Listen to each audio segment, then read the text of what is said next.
Hola a todos, bienvenidos a mi canal Casi Espiritual. El día de hoy tengo un invitado súper especial, Leonardo Camacho, más conocido como Astrolio. Él es astrólogo, profesor, músico y también ahora es youtuber como yo.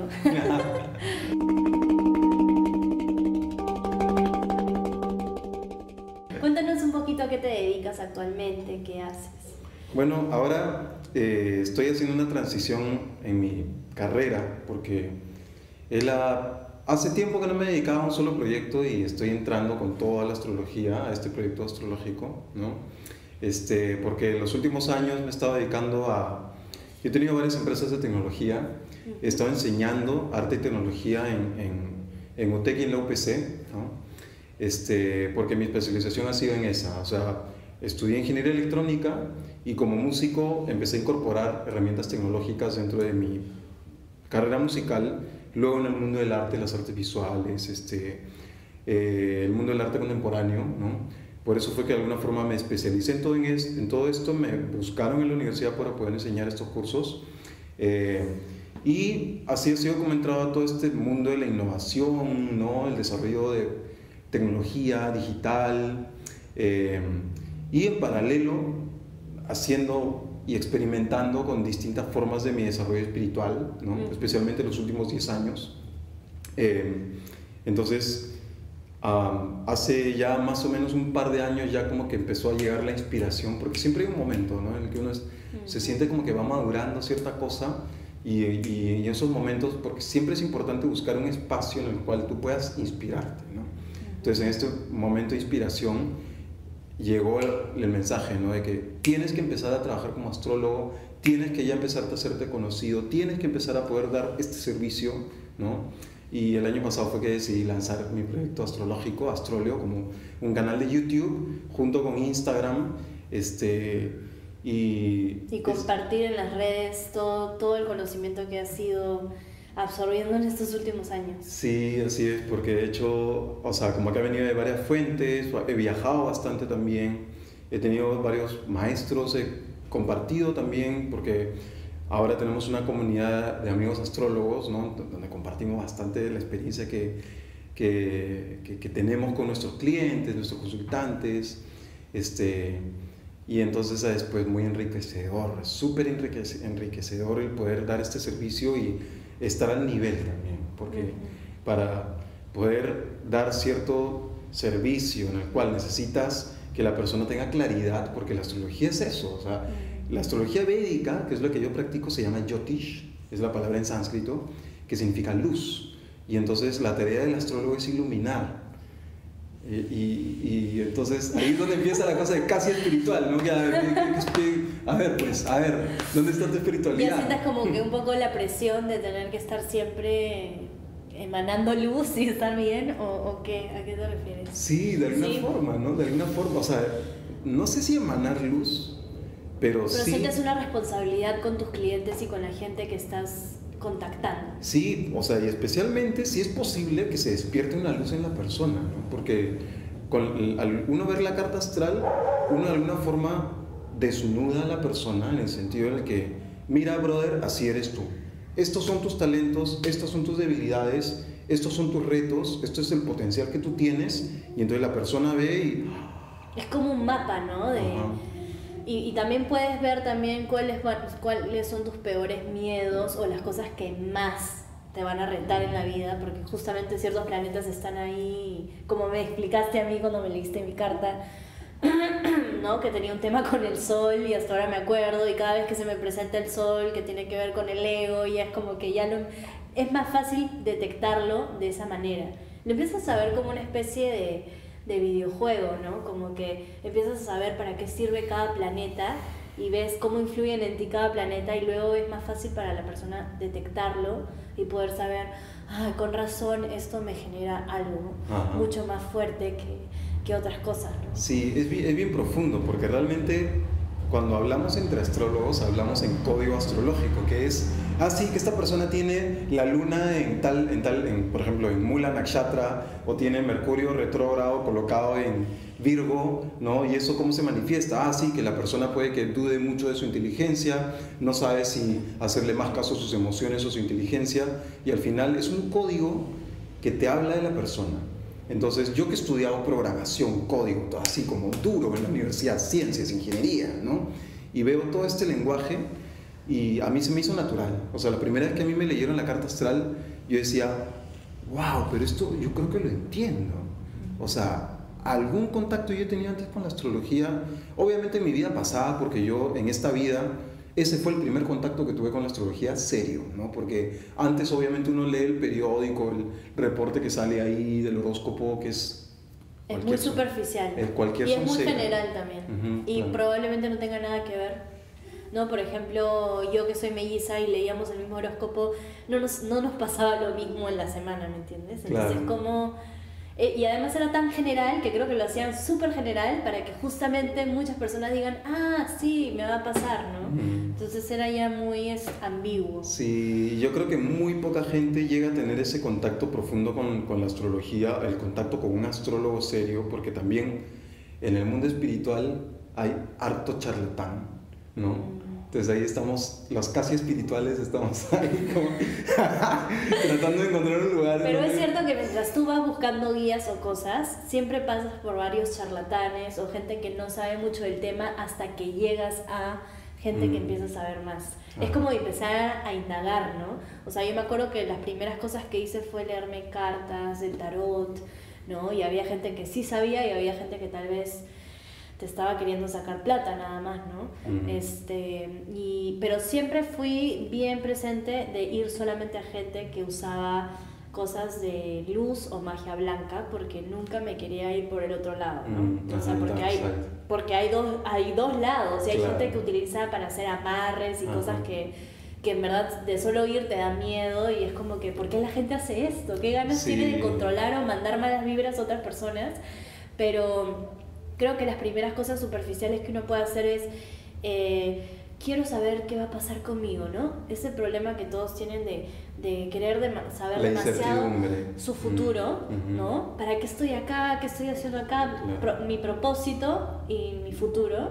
Y lo primero que hace la gente normalmente es ir a leerse las cartas del tarot, ¿no? Pero una vez yo fui a una que me dijo algo muy importante, que fue: solo te va a salir, y me pareció bien sincera, porque hasta ese momento nadie me había dicho eso, que fue que me dijo: solo te va a salir lo que estás pensando aquí y ahora. Puede cambiar mañana, pero yo te voy a leer de acuerdo a cómo tú estás aquí y ahora. Y eso me cambió toda mi perspectiva, porque yo también pensaba que habían ciertas cosas que no podía cambiar, que ya estaban destinadas a pasarme. Pero luego existe el libre albedrío.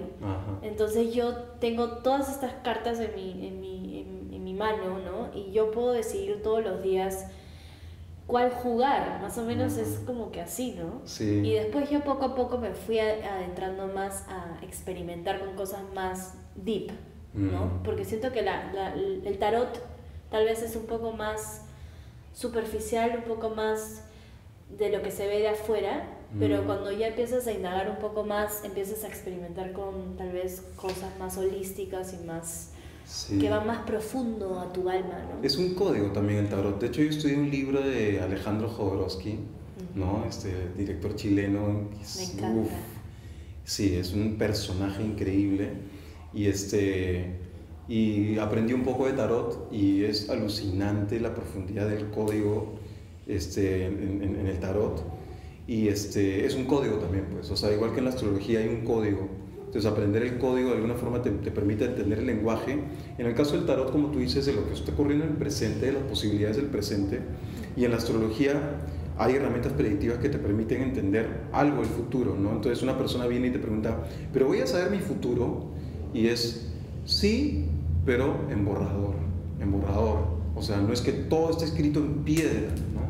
¿Hay algunas cosas que tú crees que sí están? Sí, claro que sí. Y que no hay forma que las cambies. Sí, y eso tiene que ver con el entendimiento de la ciencia del karma. ¿No? Y claro, como en la astrología védica, que viene de India, ¿no? Es una ciencia que es hermana del yoga, la ciencia del karma está bien entendida. Y entonces hay como 4 niveles de karma, ¿no? Creo que es el prarabdha karma, que es el inamovible. Como por ejemplo... O sea, tienes que pasar por eso. Sí, te toca. Como por ejemplo, nacer en el cuerpo de un hombre o una mujer, o de gay, ¿no? O por ejemplo, el país en donde naces, o el apellido que recibes, son cosas, o la familia con la que vives, los hermanos con los que vives, son cosas que no las puedes cambiar. A menos que tú agarres y digas, desde chibolo digas, no quiero esta familia, no quiero este país y te vayas, pero... O sea, cambio mi DNI. No, pero realmente eso pasa cuando uno adquiere cierta conciencia y ya tú dices, quiero cambiarme el nombre, quiero cambiarme el sexo en mi DNI, ese tipo de cosas, ¿entiendes? Pero ¿puedes escapar sin afrontar? Es que esa es parte del trabajo espiritual. Claro. Porque tú también en la carta astral te puede salir qué tanta desafinidad, ¿no? Puede haber con tu lugar de origen, que puede ser tu familia, tu país, tu cultura, tu lengua, lo que sea. Rahu tiene que ver con eso, por ejemplo. Rahu es un punto de la carta astral, justamente. Entonces, hay personas que nacen para romper el molde. Las ovejas negras, ¿no? De la familia, sobre todo. Sí, entonces es interesante porque yo me paro cruzando con gente que tiene así Rahu y Ketu bien significativo en su carta astral, y son personas que nacen para romper moldes, pues, ¿no? Entonces estas personas de alguna forma buscan salir al extranjero, aprender nuevos idiomas, conectarse con otras culturas, ¿no? Entonces usualmente son personas raras, freaks, ¿no? Personas que de alguna forma su papel en la sociedad es cuestionar, ¿no? Entonces está bien interesante esos casos, ¿no? Porque son casos de personas que sí tienen cierta posibilidad de romper el molde, pero obviamente no es una tarea fácil y sufren, ¿no? No, claro que sí. Entonces es bien interesante todo este código, porque como te digo, mira, Rahu tiene cierto papel en el código, ¿no? Y es un código que de alguna forma define tu personalidad y tu destino. Y es bien paja eso, porque realmente si uno le ve desde el punto de vista de la ingeniería, uno puede diseñar personalidades moviendo planetas, ¿no? O sea, si yo soy Dios y agarro y muevo los planetas y diseño con eso el tipo de personas que van a nacer. Pero ¿no? Cada persona tiene, digamos, como un plan específico. Ninguno se parece al del otro. No hay nadie que te pueda decir, por ejemplo, yo que soy melliza, o alguien que es gemelo, o alguien que tiene una conexión muy fuerte con otra persona. ¿Tienen el mismo plan de vida? Esa es una muy buena pregunta, y yo creo que sí. ¿Sí? Yo creo que sí, pero siempre va a haber algo que es único en ti. O sea, no hay nadie que tenga la misma vida que tú. Es que mira, la cosa esta es una cosa bien interesante que una vez un amigo monje me dijo, que es que si el mundo material es limitado, ¿ya? El mundo material, por más de que sea infinito, el universo, las galaxias, todo lo que haya y las otras galaxias y lo que sea, la combinación de elementos materiales es limitada y las energías también. Y entonces realmente el mundo material es como que hay una deidad, un ser, alguien que agarra y jala la palanca y ¡chum! Y salen 3 rueditas, ya listo, ahí hay una persona. Y es un molde. Porque realmente el alma, el espíritu, no tiene molde, el alma es única, ¿no? Y todos venimos de una misma, se supone. Claro, hay un origen, ¿no? Hay un origen que es como, en mi meditación yo lo veo como un fuego espiritual, y nosotros somos como chispitas que salimos de ahí, ¿no? Pero el alma no tiene molde, es libre. Claro, es libre, ¿no? Es como un fuego puro, así, tiene un potencial infinito para manifestarse de millones de maneras, ¿no? No solo en el mundo material, sino también en el plano espiritual, ¿no? Y entonces, es tu vida humana la que tiene un molde. Exacto. Y ahí justamente es donde juega la cosa, porque la vida humana existe solamente en el sistema solar.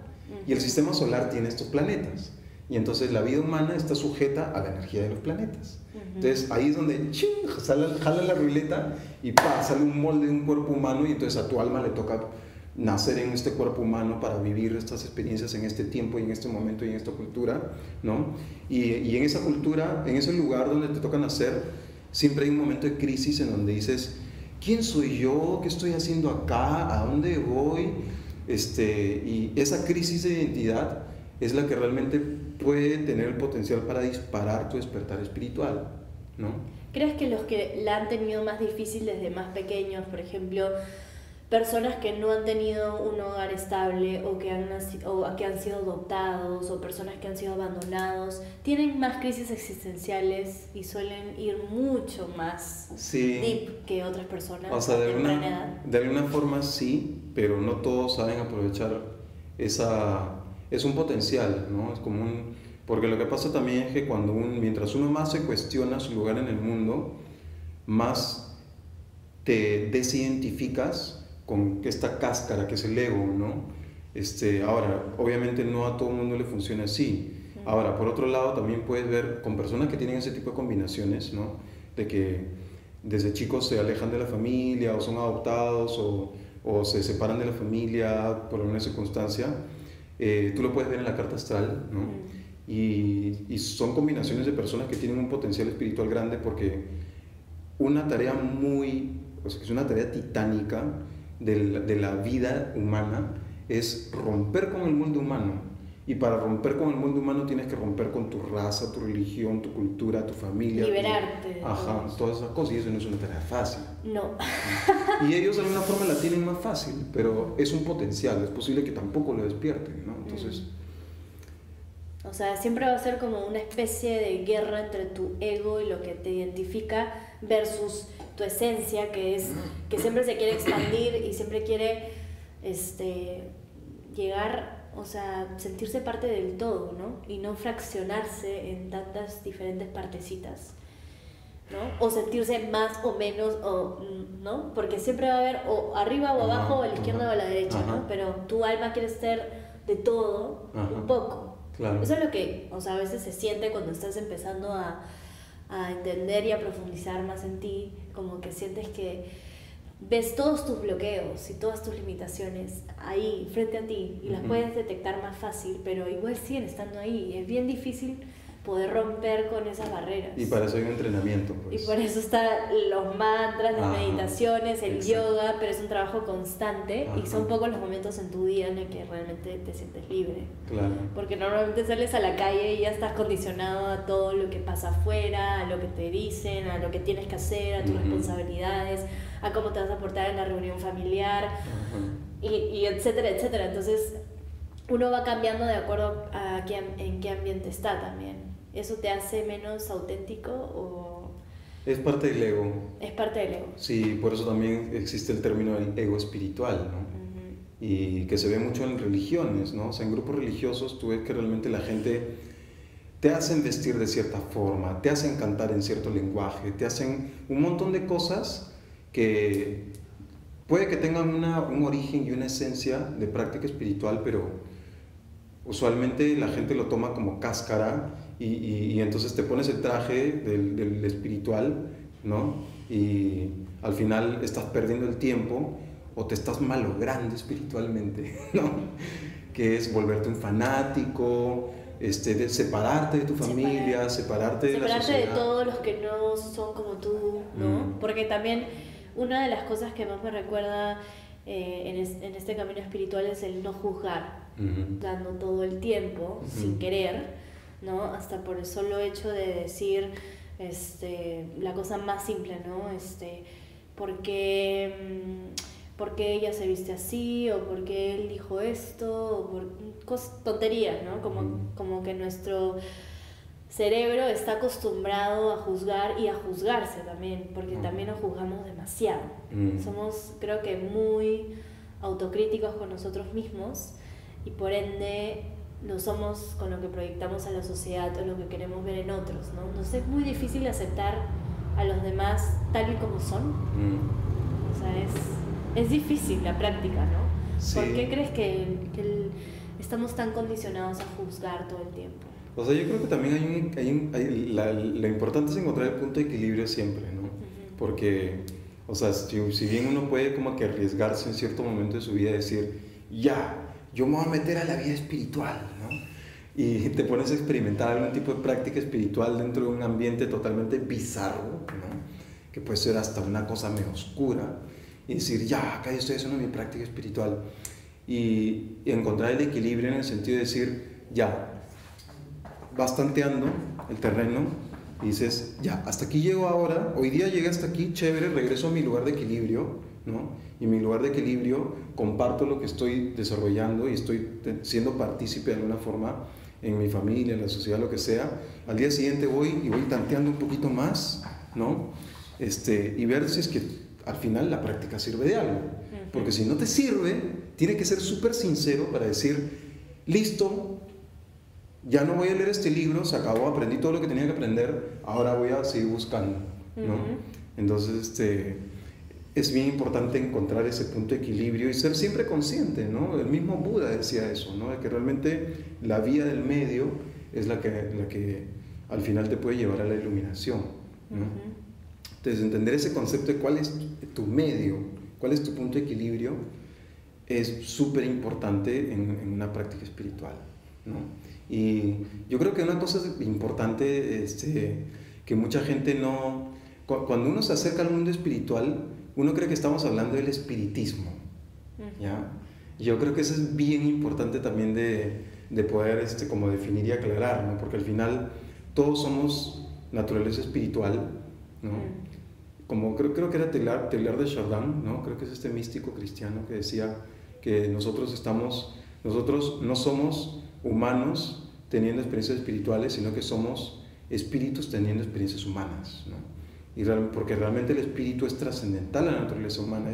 Nosotros somos naturaleza espiritual que está recorriendo varios tipos de experiencias, ¿no? Y la naturaleza espiritual es eterna y está pasando de una experiencia a otra, muerte tras renacimiento y así, ¿no? Entonces, al final, lo que nosotros como somos como espíritus, los confundimos con fantasmas, con entidades que están por ahí, ¿no? Molestando y haciendo brujería, y que los brujos son los que invocan a los espíritus y cosas así, pero nosotros somos espíritus, nuestra naturaleza es espiritual. Exacto, hay tantos mitos que la gente a veces le tiene miedo a meterse a esas cosas. Exacto. Mucha gente, o sea, tengo tía, familia que me dice, ¿qué estás haciendo, no? Hasta le tienen miedo a la meditación, le tienen miedo a estar solas con ellas mismas y sus pensamientos en un cuarto respirando, le tienen miedo al vacío, al no hacer nada, le tienen miedo a experimentar con cosas como la ayahuasca, tienen miedo, o sea, hay mucha gente que por miedo no llega a poder profundizar en el camino espiritual. Claro, y es lo que te decía de estar tanteando, ¿no? Estar probando. Pero va llegando. Pero vas con cuidado porque es como que no sabes con qué te vas a ir encontrando en el camino, ¿no? Claro, porque del otro lado te puedes estar totalmente disfrazado con la cabeza pelada y, ¿no? Vestido como un payaso, ¿no? Haciendo una práctica espiritual que en verdad es pura una cosa religiosa que ha mutado después de una historia, ¿no? Pero sí es súper importante encontrar eso, ¿no? Pero es cierto, o sea, al final nosotros somos energía infinita del universo teniendo una experiencia humana. Entonces eso pone todo en otra perspectiva, porque es como todo es energía al final, ¿no? Entonces si ves las cosas de forma vibracional, creo que es más fácil para mucha gente entenderlo, ¿no? No hay que tenerle miedo a las energías, al fin y al cabo son energías. Como tú dices, pueden ser energías negativas o pueden ser positivas, si lo quieres ver así, o pueden ser energías de baja vibración o de vibración alta, pero son energías, entonces no siento que también el miedo es una ilusión de acuerdo a cómo tú ves la espiritualidad, ¿no? Es como una ilusión de tu mente a que te han condicionado a creer que eso da cierto miedo o vértigo, ¿no? Porque nos han enseñado más allá de la religión el cielo y el infierno, ¿no? Que si hay gente que cree que si se lee el tarot se va a ir al infierno, les da vértigo saber de esas cosas, ¿no? Entonces, ¿qué mitos podrías romper hoy día contándoles que, por ejemplo, todo lo que practicas y lo que haces va ligado a una energía de vibración alta? O sea, respecto a la astrología, dices. Respecto a la astrología y lo que tú haces, ¿no? Claro. O sea, a mí me gusta, por ejemplo, siempre citar un texto de Parashara Muni, que es de alguna forma el padre de la astrología védica, es el maestro de maestros para nosotros astrólogos védicos, ¿no? Y la astrología védica viniendo de India, es muy interesante este concepto de los rishis. Los rishis son estos personajes que se dedican a meditar toda su vida y que canalizan el conocimiento. Entonces se dice que los Vedas es conocimiento puro porque están estos seres que están meditando y en su meditación reciben el conocimiento y es pura ciencia, ¿no? Es lo caso porque es ciencia sagrada, ¿no? O sea, está la combinación de ambas cosas. Y entonces para Shakyamuni hay un texto en el que dice, Dios se manifiesta a través de los planetas. Entonces los planetas, el Sol, la Luna y todos los planetas son una manifestación visible y que nosotros tenemos acá a la mano para ver y entender a Dios, ¿no?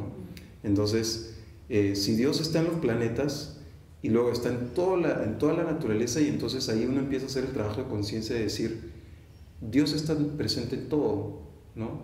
Está presente en mí, está en los animales, en las plantas, en el planeta Tierra, está en el Sol, en la Luna, en los planetas, está en la galaxia, en el centro de la galaxia, en el vacío, en el negro de la materia negra de todo el universo, y en los hoyos negros y en absolutamente toda la naturaleza. Dios es todo. Claro, Dios es todo y se está manifestando en toda esta variedad, ¿no? Entonces, una persona que cree en Dios y no cree en la energía de los planetas y la naturaleza y la vibración, es como ya, o sea, estás creyendo en una forma limitada de Dios. Y realmente, mientras más vas tú experimentando tu desarrollo espiritual, tu entendimiento de Dios también se va ampliando. Exactamente, se va ampliando. Y obviamente también llega un punto de sinceridad y de humildad, así como le pasó a Sócrates, de decir, solo sé que nada sé. Y la naturaleza de Dios también es como que no la puedes entender totalmente porque tu conciencia espiritual, que es una chispita, se conecta con el fuego espiritual, pero no necesariamente vas a llegar a entender el fuego espiritual, ¿no? Simplemente saber que está ahí, que existe este fuego espiritual, ya te conecta, ¿no? Entonces en la meditación uno hace mucho ese trabajo, ¿no? De llegar a ubicar tu luz espiritual y tu conexión con el fuego espiritual original, ¿no? Y ahí en ese estado ser consciente de tu conexión divina, de tu eternidad, de tu potencial espiritual infinito y mantenerlo. Entonces, y en la práctica espiritual es como cada vez 1 minuto, 2 minutos, 3 minutos, 4 minutos, y cada día ampliarlo hasta que realmente puedas tener una vida espiritual, una vida en la cual permanentemente tú seas consciente de eso. Pero en la vida, en el día a día, tenemos que hacer cosas, ¿no? O sea, claro, ahorita no te vas a quedar encerrado en tu cuarto meditando todo el día. Ahorita terminamos, yo me voy en mi moto, voy a llegar a mi casa, voy a tener hambre, me voy a bañar, ¿no? Entonces ahí es donde uno al final regresas a la conciencia material. Pero puedes tener conciencia en todos los momentos de tu vida. Es que ese es el estado de iluminación permanente. Porque estás así todo el día. ¿Tú crees que sea agotador tener tanta conciencia? Hay que experimentarlo. O sea, realmente hay maestros iluminados que viven en ese estado iluminado, ¿no? Todo el día, siempre. Claro, permanente, pues, ¿no? Y es más, no duermen, no necesitan dormir. Y ahí regresamos a esta cultura de la India, donde tú ves estos personajes que viven su vida espiritual así. Y no comen, no duermen, o sea, están en un estado de pureza y es alucinante, pues, ¿no? O sea, tienes que estar frente a una persona así para decir, sí se puede. Mi práctica me va a llegar a ese estado. ¿Tú crees que es más importante, más que entender las cosas, ¿no? O profundizar o tratar de experimentar, es más importante aprender como a bailar o a danzar en este viaje? Porque siento que mucha gente se pierde por tratar de descifrar todo a veces, y a veces descifras una cosa y viene otra, y descifras una y viene otra, porque así es la vida. Y de verdad, por eso es que me gustó mucho la frase que has dicho, solo sé que nada sé. Porque cuando crees que ya sabes algo, viene otro reto. Y crees que ya sabes algo y viene otro reto. Entonces, está bueno eso de siempre mantenernos como los eternos estudiantes, porque eso somos. Pero también tenemos que aprender más bien a bailar, a fluir con lo que viene y no tratar de entenderlo tanto.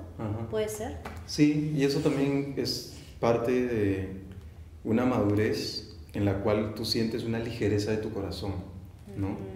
Porque al comienzo puede ser muy rígida la práctica, ¿no? Como decir, canta una estructura. 108 mantras a las 6 de la mañana. Si te perdiste la hora, brother, fuiste, espérate hasta la siguiente hora. La culpa, ¿no? También. Claro, entonces, claro, hay un punto en el cual sientes una ligereza en la cual tu práctica te puede llevar fluyendo Y cuando te toca aterrizar y ponerte serio y disciplinado, listo, te pones el traje y lo haces y luego otra vez puedes empezar a volar, ¿no?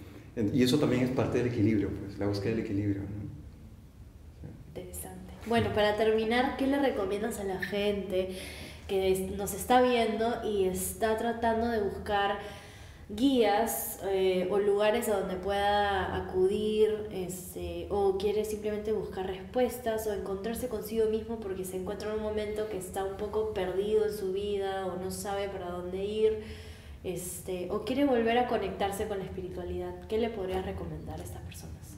Bueno, de hecho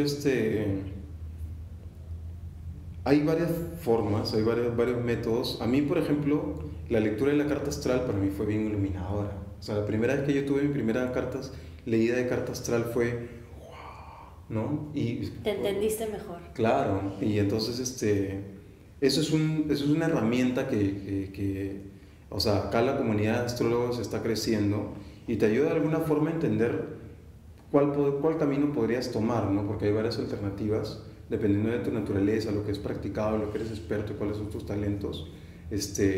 Y luego uno puede ubicar ciertos espacios aquí en Lima, como por ejemplo Open Yoga, donde estamos haciendo kirtan, cantamos mantras, ¿no? Hay también estudio filosófico del yoga, ¿no? La ciencia del yoga. Luego, por ejemplo, el Instituto Védica, donde enseñan astrología védica, Ayurveda. Ahí también hay una comunidad de devotos de Krishna que también cantan mantras, leen filosofía, ¿no? Estudian los Vedas, es bien interesante. Luego están, por ejemplo, el arte de vivir, donde también hay una tradición védica, ¿no? Más del lado del shivaísmo, donde practican ciertos kriyas, que son como rutinas que involucran respiración, meditación guiada, ¿no? Mindfulness. Entonces, de alguna forma uno tiene una práctica que la puedes de alguna forma volverte experto en esa práctica. Y luego el estudio filosófico, o sea, tener tu kit de libros espirituales, ¿no? Que son el ABC espiritual, como el Bhagavad Gita, el Tao Te Ching, tal vez el I Ching, o el libro tibetano de los muertos, el Kybalión, ¿no? Hay como varios libros así que tienen una profundidad espiritual esencial. O sea, en la Biblia, por ejemplo, hay esencia espiritual en algunos, pero está como repartido en un montón de libros, igual que el Corán también es como... Libro religioso solamente está recargado de un montón de cosas, ¿no? En cambio, libro espiritual está como... en una cosa chiquita hay la esencia de toda la espiritualidad, ¿no?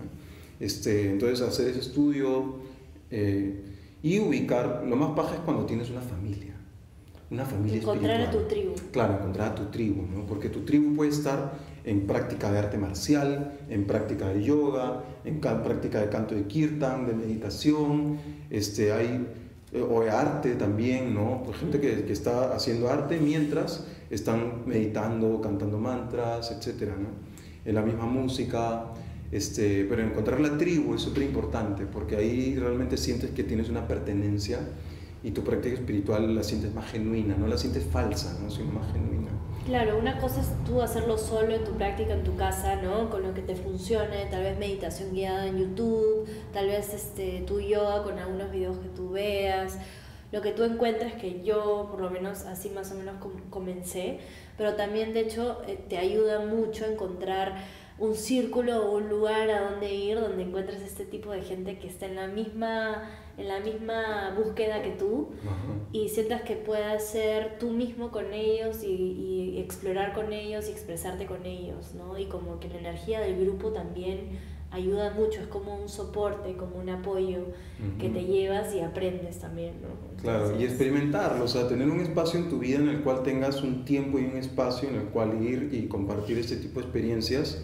O sea, no esperar a que llegue, ni tampoco esperar a irte a la India, ¿no? o al valle sagrado, a algún lugar que esté... O sea, sí vale esa experiencia, pero está bueno tener una práctica en un lugar y un espacio que sea accesible, ¿no? Cerca, cómodo, que puedas ir por lo menos una vez a la semana. Exacto, entonces yo por ejemplo, y bueno, traje mi ukulele. Porque una práctica que hacemos todos los fines de semana es cantar mantras, a eso se le llama kirtan. Cantemos. De hecho, yo tuve una experiencia de transformación con el kirtan. Entonces, porque claro, yo vengo de familia de músicos, entonces Para mí el kirtan y hacer la práctica de cantar mantras, o sea, yo tuve la experiencia de transformación con el kirtan, ¿no? Entonces es algo que yo comparto mucho. Además ¿Por qué es importante cantar mantras? Porque te permite enfocar, te enfocas en algo que te ayuda a elevarte espiritualmente. Entonces, la práctica del enfoque a través del canto del mantra es como un barco, o sea, te trepas al barco, el mantra es como un barco, te trepas al barco y el barco te va llevando. Y lo bonito también es que es un canto grupal, entonces tú sientes que todo el grupo se conecta cantando y es imposible desconectar, o sea, te desconectas porque la mente está ahí recordándote las sonceras que estabas haciendo hace un rato y que te toca hacer después, ¿no? En cambio el mantra, cuando estás escuchando, ¡wow!, regresas otra vez, ¿no? Vamos a cantar este mantra que es a Sarasvati, que es la diosa del conocimiento y las artes, que es Om Aim Sarasvati Namaha. Om Aim Sarasvati Namaha. Ya, cierto.